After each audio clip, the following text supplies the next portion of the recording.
Do you remember when Terry Catledge led the Orlando Magic in scoring? Did you ever think the pick and roll with Scott Skiles and Jeff Turner was a thing of beauty? Do you still call the Amway Arena the O-Rena? Hi, I'm Michael May, Orlando Magic superfan, and welcome to my first ever video blog where I'm going to share my opinions about the team and the NBA. So today is election day. I hope everybody went out and voted. I did. I voted for Dwight Howard for president. I know it's a long shot, but I'm keeping my fingers crossed. Also, Orlando has started off the season 2-2 after a couple embarrassing losses to the Atlanta Hawks and the Memphis Grizzlies. So thank you for ruining my dreams of having a perfect 82-0 season. To let you know about myself, I live in Los Angeles, home of the Lakers, whom I hate with every inch of my body. And their little sister, the Clippers. Aren't they so cute? I moved out here when I was 18 from Orlando. I have been an avid Magic fan since their earliest days when I was only 8 or 9 years old.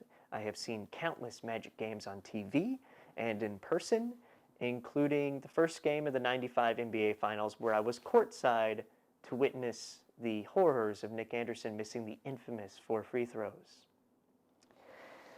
There's a lot of hot topic issues to discuss as the 08-09 season kicks into gear, including is JJ going to get some playing time, which he did the first couple of games, but he hasn't played that well. Is anything going to happen with Turkoglu and his contract status? Was Petrus a good pickup? Can Jameer play with consistency in the absence of Dooling and Arroyo? And how are we going to fare in a tougher Eastern Conference? Now, I want to talk about all these things and more, but I have a limited amount of time. So today, I really want to talk about my grievance with the way that I feel the average NBA fan and the sporting media in general views the Orlando Magic. Focus on the Eastern Conference out here, especially in La La Land, is reserved for LeBron, Wade, even the Knicks before D'Antoni got there, and the Charlotte Bobcats come up in more conversations than the Orlando Magic. Why? When I mention I'm a Magic fan out here in Lakerland, I receive blank stares and the comment, oh, isn't that the team Shaq played for before he came out here and won 3 championships? Why, yes it is, you son of a bitch. So, why does our organization go unnoticed? Is it because we had a decade of mediocrity after we came so close to building a dynasty with Shaq and Penny only to let it go? Does that cause the average NBA fan to assume that we're never going to build a consistent winning team in Central Florida? Yes, I believe so. But that's about to change because we have Dwight Howard signed for a long time. However, right now at this moment, we're still going under the radar. This offseason, I heard a lot of the experts say that Orlando is not going to fare very well this year. We were ranked pretty low in the top 8 places of the Eastern Conference, although I have to give props to Tim Legler on ESPN and Eric Snow on NBA TV, who both said that Orlando is going to finish in the top 3. So thank you for noticing. Now, I will be honest, I am not one of the insane fans that thinks that we're going to win the championship every season, and I don't think we're going to this year either. I think the Los Angeles Lakers are going to win the championship, although I wake up and pray every morning that that's not going to happen. But right now, I really, really like our team. I like what Otis Smith has done, and we have a bright, bright, bright future. And I think that we're better than Cleveland right now, who I hear in the same breath as Boston and Detroit all the time. Now, I know, they have LeBron James. And LeBron makes them scary. And they were in the finals recently because he took over that whole series with Detroit. But I believe this season, Orlando has better chances and is a stronger team. Now, in a moment, I'm going to tribute a role player from the Magic's past. But first, I want to share my concern for this season. Because what kind of blogger would I be if I didn't pretend like I was GM? So, this season, I believe the Magic need a starting caliber power forward to take that next step forward.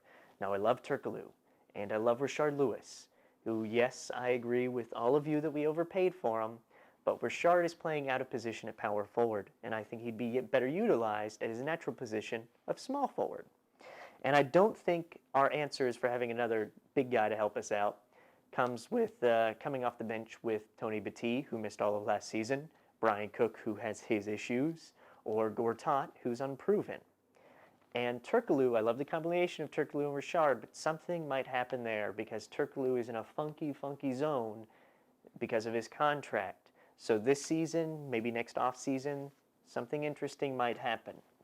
But I will say that I have to trust Otis Smith in this situation because I like every move he's done so far since he's been GM. He makes strategic moves. He doesn't overpay for anybody with the exception of Richard, but that was a necessary pickup. He gets good character guys, and he understands that sometimes less is more. So I think if Otis continues down the same route he's been on, we're only 1 or 2 moves away from a championship. So keep up the good work, Otis, and let's see what we can do. Now it's tribute time. Every video blog I do, I'm going to tribute a role player from the past who I don't hear much about anymore. And what's going on there? So today, it's Anthony Avent. No, I'm just kidding. I promise, I'm just kidding. I'm never going to talk about Anthony Avent on this segment. No. Today, it's a fan favorite from the glory days of the mid-90s, Brooks Thompson. And I bring up Brooks today because he's sort of the JJ of that era. Although I think JJ is going to have a better career than Brooks Thompson did.